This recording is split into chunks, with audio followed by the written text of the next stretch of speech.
Coming up in this episode of Southern Newsweek, Enterprise Dunedin says this year's cruise season has been one of the best yet. A 20-year heart study finds people who take infrequent holidays are more likely to experience a cardiac event. And a Southland man is hailed as a lifesaver.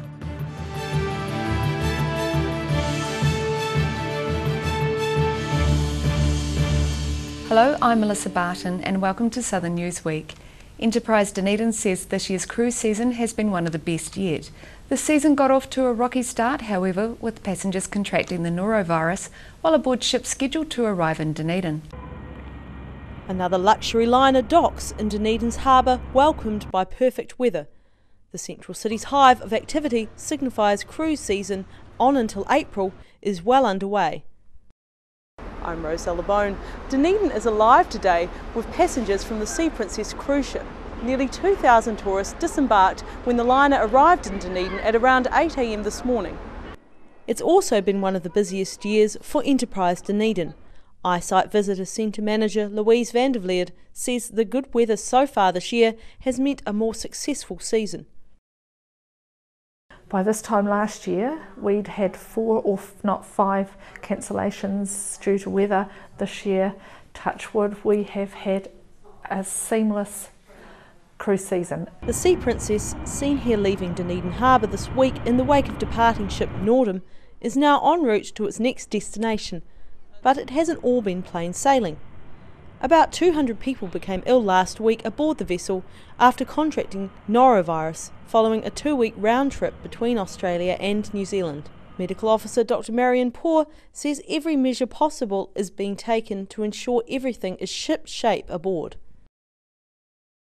The ships that are coming into Dunedin today have no elevated levels of illness that we're concerned about, and so that's good. And in fact, earlier on in the season, a ship had to go through the same process before it left Australia, and it actually arrived here with the library with no books because the library had to be totally removed and destroyed. The ship docked in Brisbane last week and the passengers with norovirus disembarked. Paul says she has no grounds to suspect the virus continued from Australia to Dunedin. Roselle LeBone, The South Today. Invercargill's hottest day on record was last Sunday, when temperatures soared to 32.3 degrees. Southland is in the grips of one of its driest summers, and temperatures are expected to stay high for some time. Sharon Rees reports. It's not often Invercargill's Aredi Beach is this popular by 10:30 a.m, but Southlanders are attempting to stay cool in record temperatures by any means necessary. The Met Service announced on Sunday evening the official temperature reading at Invercargill Airport reached 32.3 degrees Celsius, breaking the record by 0.1 of a degree. It broke a record from 1921, which stood for nearly 100 years. Environment Southland's Director of Science, Graham Sevick-Jones, says the region is experiencing its driest summer on record. Our records began about 1971. And so it's been the driest that we've had so far, and it's a number of factors. We're in a La Nina at one stage and getting towards the end of that. However, it's just been continuous going. November and December were a couple of our driest months ever. He says most groundwater levels around the region are at a record low, and temperatures are expected to stay unusually high over the coming months. It's still expected to be warmer than usual, but the rainfall should be around about normal. So it still will be, the areas will still be quite sensitive, so we can expect that this continuing sort of low water levels will continue for some time until we get significant rain, which is not probably until autumn, winter. A social media post by Niwa Weather said there have only been 14 times since 1905 that Invercargill temperatures have reached or exceeded 30 degrees Celsius. And by lunchtime today, temperatures were already reaching that mark. The forecast for the week shows patches of rain, but temperatures will stay reasonably high throughout the week. Sharon Rees, The South Today. A 20-year heart study has found people who take infrequent holidays are more likely to experience a cardiac event. Roselle LeBone took a break with life coach Jane Aiken to talk about the physical and emotional damage of our non-stop lives. In the hectic modern age, it's even harder to take time out for a bit of R&R. And even when we do take a holiday, we're not always getting the rest we need. I'm Roselle Lebone, sharing a cup of tea with life coach Jan Aitken. We're talking about the psychological importance of taking a break this summer. Aitken says she usually sees stress levels peak in her clients around this time of year. She says there are more and more intrusions on our free time and pressure to go back to work early to get things done. Particularly with social media and smartphones, tablets, people being expected to take some element of work home with them and expected to keep an eye on things when they're meant to be having a break, or feeling that they have to, because if they don't, when they go back, there's going to be so much work. And if you didn't get a break this summer, you should aim to take one later in the year. People who didn't take regular breaks and disengage from work completely and relax had a much higher rate of having cardiac problems and heart attacks in particular than those of us who do take a break. With legislation recently passed to open Easter trading in Dunedin, workers have even less time off. First Union's Paul Watson says it also means other holidays are under threat. We know that some politicians and some in the retail industry are actually lobbying for Good Friday to be a trading day. And, you know, they're all up for grabs, aren't they? I mean, we've got one of the most liberalised shop trading hours legislation in the Western world.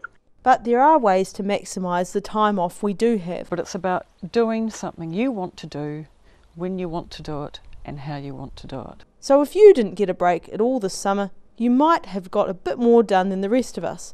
But if you kicked back like Jan, it will pay dividends for your future health. Roselle Lebone, The South Today. Homes near Queenstown were under threat from a runaway fire on Tuesday. The South Today was at the scene. Shortly after 11 o'clock this morning, emergency services were alerted to a grass fire at Lake Hayes near Queenstown. The blaze eventually enveloped 6 hectares and threatened houses nearby. Firefighting crews from Queenstown, Frankton and Arrowtown responded to the incident, and they, along with the assistance of 3 helicopters, had the fire quickly under control. The crews are now dampening the remaining hotspots, and the area will be monitored over the next few days to prevent any further flare-ups. Rudy Adrian, The South Today. A Southland man is being hailed as a lifesaver after putting himself at risk to save 3 swimmers in early January. Shane Malik of Amaui, 20 kilometres southwest of Invercargill, battled rough waters to save 3 swimmers who were being dragged out to sea. While hundreds of holiday goers started the new year catching sun rays and waves at Southland's Amaui beach, local resident Shane Malik started his by saving some of their lives. Malik was alerted by a neighbour that 3 people had been swept out to sea and says he was quick to jump into action. He was saying, oh, there's some people floating by yelling out help. Do you want to chuck your boat in and see if you can help out? I said, yeah, right, let's go. So got the boat on the trailer and shot down to the beach, and like there was quite a few people down there. They all unloaded it and got it into the water for me, and while I parked up the truck and yeah, jumped in, started the motor and away I went. On his small inflatable boat, Malik reached 2 distressed swimmers holding onto a boogie board, who advised Malik their friend had been dragged out into even worse conditions. He says he thought twice about taking his small boat into such rough waters, but made his way out anyway. I got out there and I just told him to hang on to the boat, and I was going to drag him out of the whitewash, and before I dragged him in, because I just didn't want to get swamped with water, so dragged him out of it a bit, and he said, oh, I'm going to let go, so I sort of stopped and hauled him on, and we got out of there, and then got to the first 2, and yeah, same again, just grabbed them as quick as I could and hauled them on as hard as I could, and yeah, they all slipped in and away we went back to shore. Malik says the swimmers were panic-stricken with eyes like saucers, but instantly relieved to be pulled onto the boat. He believes he reached them in the nick of time as they were being rapidly pulled out to sea. They were fair moving. They'd started way down the right-hand end of the beach, and within a quarter of an hour they were out at the heads, and yeah, they were going out real fast. Because of the big moons and that, there was a lot of water flowing out from the river, so it was an outgoing tide, and they just got caught up in that, and yeah, they were fair hoofing. Malik was awarded for his efforts in the form of restaurant vouchers from various places around Southland and a new life jacket given to him by Marine South. He says the incident makes him more vigilant on the beach and he's looking into getting an automated defibrillator installed in a Maui for emergencies. Sharon Rees, The South Today. A scheme to upgrade life jackets has had a big response across Otago and Southland. It allows people to trade in their old jackets for heavily discounted new ones. The Old for New Lifejacket Upgrade is encouraging safer boating practices by offering new life jackets in exchange for tired old ones. The punters get a big discount through Maritime New Zealand and the Southern Trust, who are sponsoring the project with a clear message. You know, people buy a boat and they say, oh look, we've got a lovely set of life jackets on board, and when you look at the age of them, they could be older than 30, 40, 50 years old. So we want people to actually scrutinise what they've got on board and basically say, yes, I've got jackets for the family and for anybody who comes on board. The scheme has now been running for 4 years, but is visiting Otago and Southland for the first time with queues in every centre. We've upgraded in excess of 10,000 jackets, and you know, the momentum that this campaign has actually gained over the years is just getting wider. The old life jackets that still meet New Zealand standards are shipped to at-risk communities in the Pacific Islands. A well-kept life jacket can last up to 20 years before it loses its buoyancy. They are only a temporary solution in a rescue situation. Wearing a life jacket is only going to keep you afloat long enough that someone knows where to come and get you. So we want people to actually do trip reports, have communication, join the Coast Guard. I mean, at the end of the day, we want to get people out of the water quickly, because down here, particularly in the south, it's hypothermia that's going to actually put you into shock before drowning. These new jackets will keep Southern residents safe for another summer on the water. Roselle LeBone, The South Today. Coming up after the break, a school holiday program delivers fun and games to children in rural Southland, and a rare takahe travels to Dunedin for a leg operation.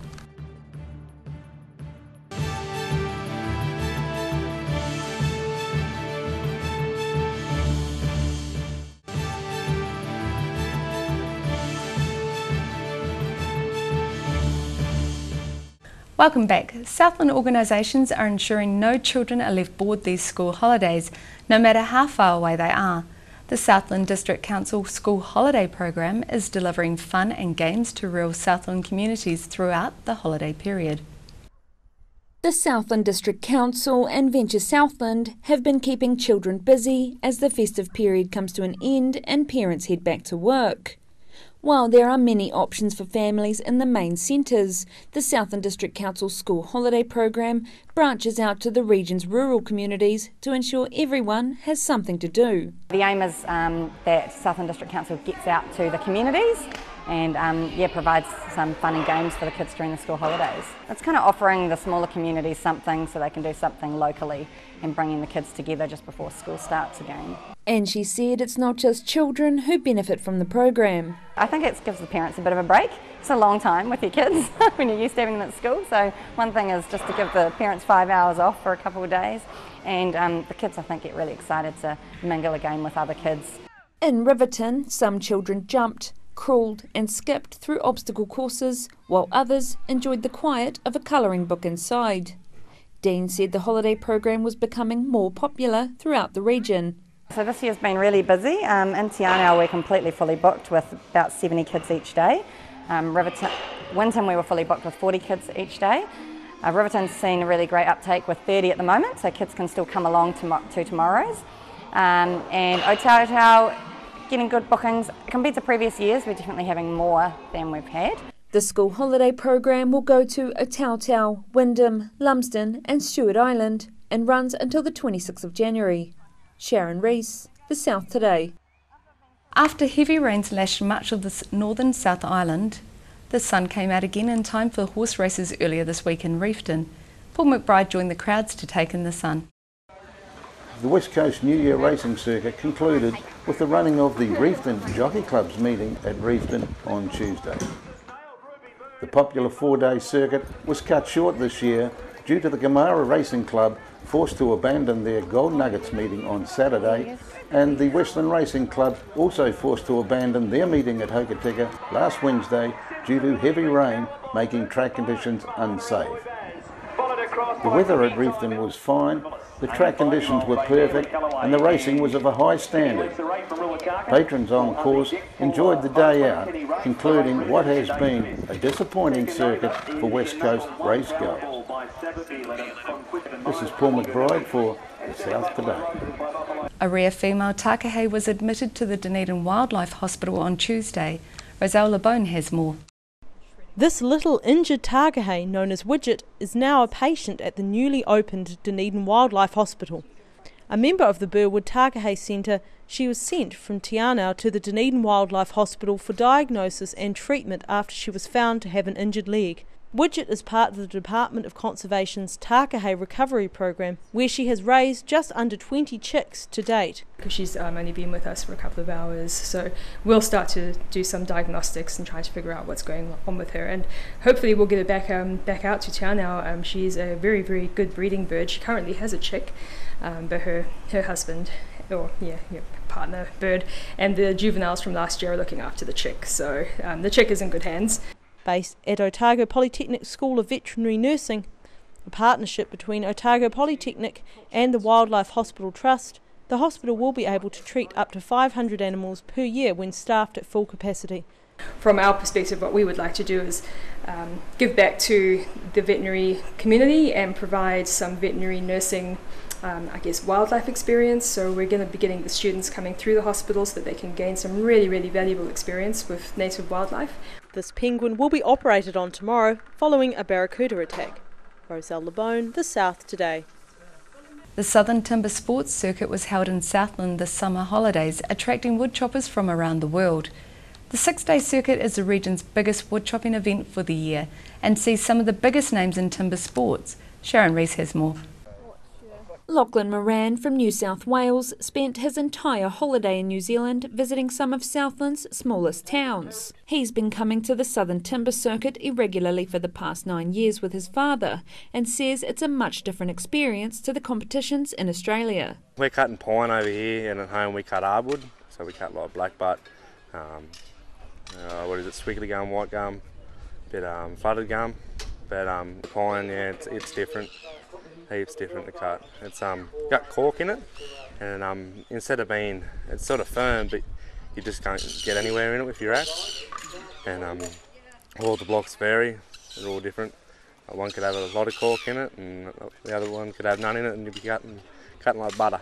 He says the softer wood used in the competition means his chopping is on form and has levelled him to the top divisions. At home I'm in the bottom end, or a bit higher, but over here I'm cutting not too bad. Like I'm in second division, I was in first division yesterday in the underhands and second division in the standing blocks. But on the third day of the circuit in Riverton, Canterbury father and son team, Wayne and Nick Corbin, trumped the Morans in the double-handed soaring heat, followed closely by the Canadian-American team in second place. The Corbins continued their winning streak into the double-handed final, claiming their win by a matter of seconds. The Southern Timber Sports Circuit went to Cromwell, Gore, Otautau, Riverton, Curio Bay and Tuatapere. The next Southern Timber Sport event will be held at the Gore AMP show in February. Sharon Rees, The South Today. Still to come on Southern Newsweek, rivers run dry in central Otago as a water shortage grips the area, and a 3-vehicle collision near Queenstown sparks a safety review.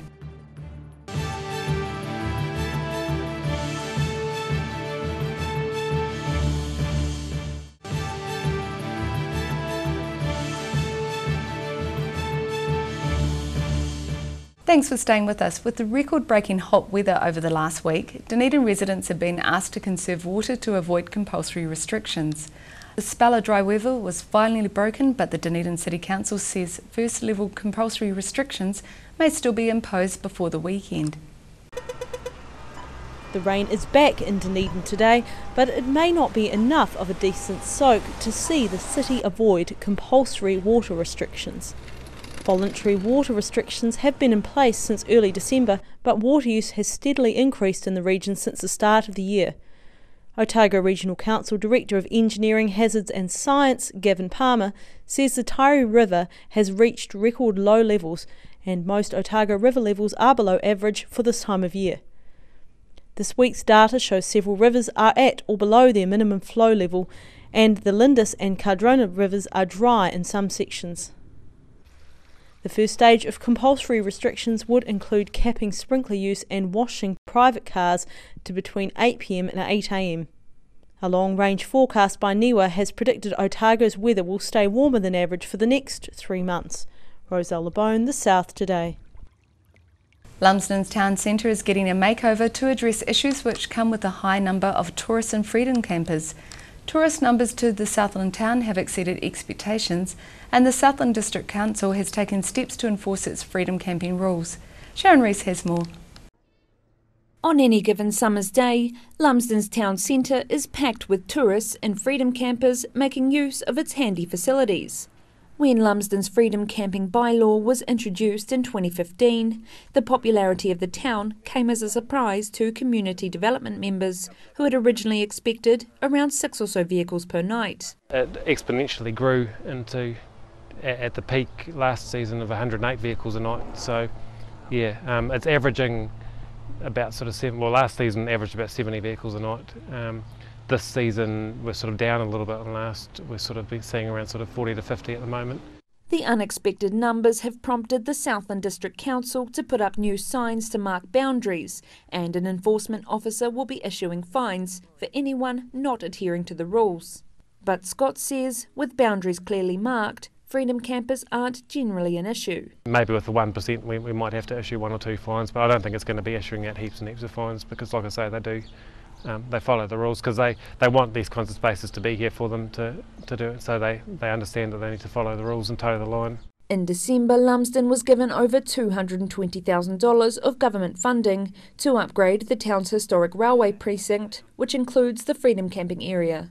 When you've only got a small ratepayer base, it's hard for us as a small town to keep the infrastructure of the town up to meet these demands. So so we've got a good couple of $100,000 there from the government to help us do this whole area up and keep ourselves being able to sustain the tourism numbers that we're getting, and as a side effect bonus it helps us manage the freedom campers a lot better too. The government funding makes up half the cost of the development, with the Southland District Council covering the other 50%.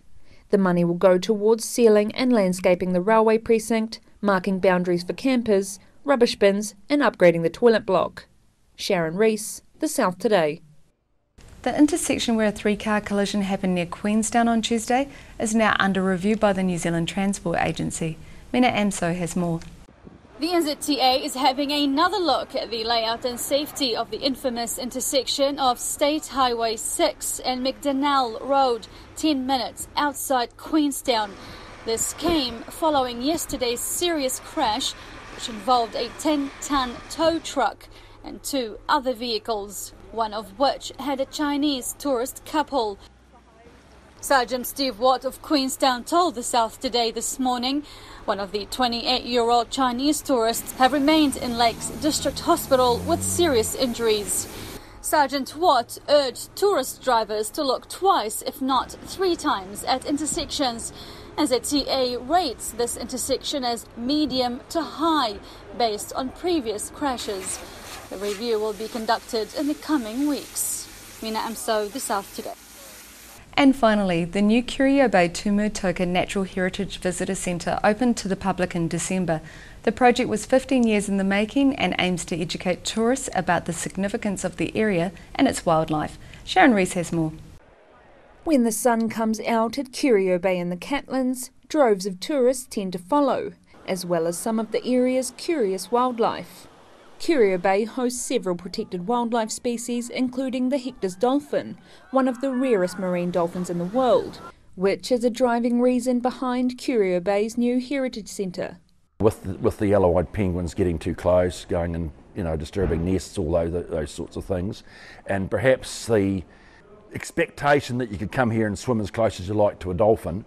So DOC were keen to see better management, both education, which is what the interpretation's partly about, and also supervision of those elements. The centre also offers history lessons about the area, with an immersive theatre experience which promises a journey through life past, present and future, and includes in-depth information about the area's 180 million year old petrified forest. Duffy says it also focuses on the Māori heritage of the area.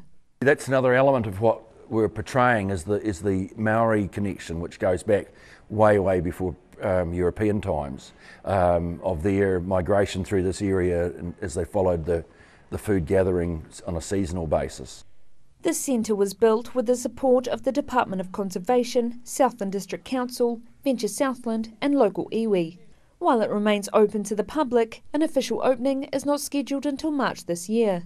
Sharon Rees, The South Today. That's all from us this week. You can go online and check us out on Facebook, or you can keep up with Southern News via our website channel39.co.nz. I'm Melissa Barton and thanks for watching.